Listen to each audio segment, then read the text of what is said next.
ગુજરાત સરકાર દ્વારા ખેડૂતોને આધુનિક ખેતી તરફ પ્રોત્સાહિત કરવા માટે ખેતીવાડી ઓજાર સહાય યોજના અમલમાં મૂકવામાં આવી છે।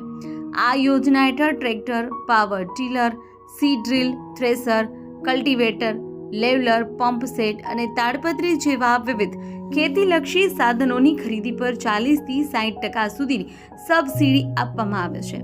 આ સહાયથી ખેડૂતો પર મોંઘા સાધનો ખરીદવાનો આર્થિક બોજ ઘટશે અને ખેતી વધુ આધુનિક તથા નફાકારક બનશે। યોજનાનો લાભ મેળવવા માટે અરજદાર ગુજરાતનો ખેડૂત હોવો જરૂરી છે, તેમજ તેની પાસે ખેતીલાયક જમીન હોવી જોઈએ।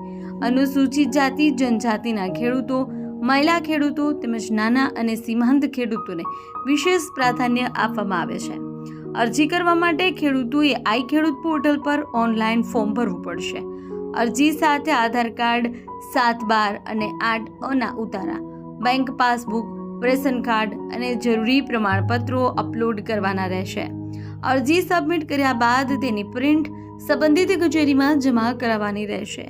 સરકારની આ યોજના ખેતીના યાંત્રિકીકરણ વધારી ઉત્પાદન ક્ષમતા અને ખેડૂતોની આવકમાં વધારો કરવામાં મહત્વપૂર્ણ સાબિત થશે।